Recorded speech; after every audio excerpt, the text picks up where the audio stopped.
Bacaan dari kitab pertama Samuel.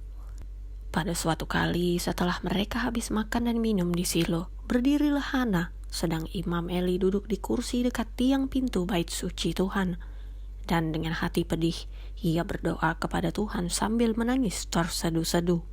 Kemudian bernazarlah ia, katanya, Tuhan semesta alam, jika sungguh-sungguh Engkau memperhatikan sengsara hamba-Mu ini dan mengingat kepadaku dan tidak melupakan hamba-Mu ini, tetapi memberikan kepada hamba-Mu ini seorang anak laki-laki, maka aku akan memberikan dia kepada Tuhan untuk seumur hidupnya, dan pisau cukur tidak akan menyentuh kepalanya.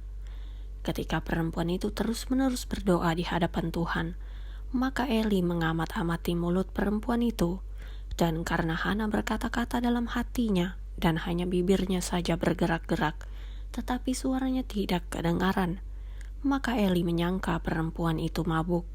Lalu kata Eli kepadanya, berapa lama lagi engkau berlaku sebagai orang mabuk?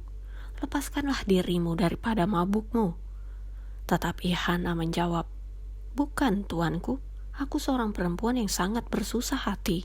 Anggur ataupun minuman yang memabukkan tidak kuminum, melainkan aku mencurahkan isi hatiku di hadapan Tuhan.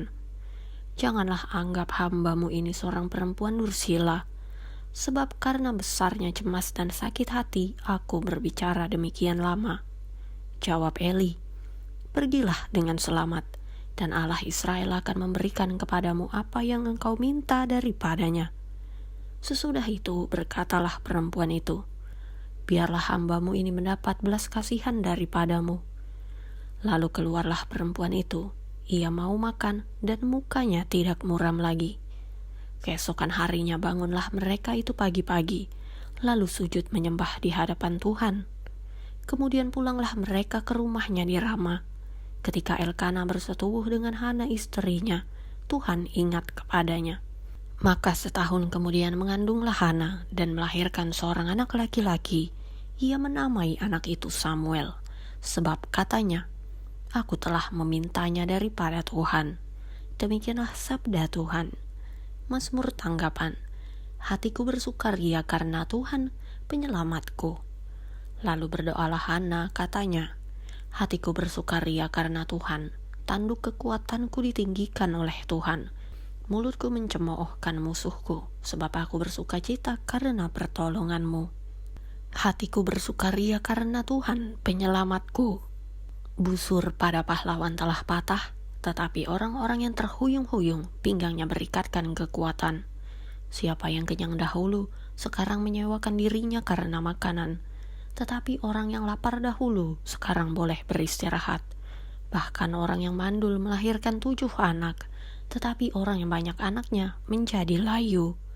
Hatiku bersukaria karena Tuhan penyelamatku. Tuhan mematikan dan menghidupkan. Ia menurunkan ke dalam dunia orang mati dan mengangkat dari sana. Tuhan membuat miskin dan membuat kaya. Ia merendahkan dan meninggikan juga. Hatiku bersukaria karena Tuhan penyelamatku. Ia menegakkan orang yang hina dari dalam debu dan mengangkat orang yang miskin dari lumpur, untuk mendudukkan dia bersama-sama dengan para bangsawan dan membuat dia memiliki kursi kehormatan. Hatiku bersukaria karena Tuhan penyelamatku. Bacaan Injil menurut Santo Markus. Setelah hari Sabat mulai, Yesus segera masuk ke dalam rumah ibadat dan mengajar. Mereka takjub mendengar pengajarannya, sebab ia mengajar mereka sebagai orang yang berkuasa, tidak seperti ahli-ahli Taurat.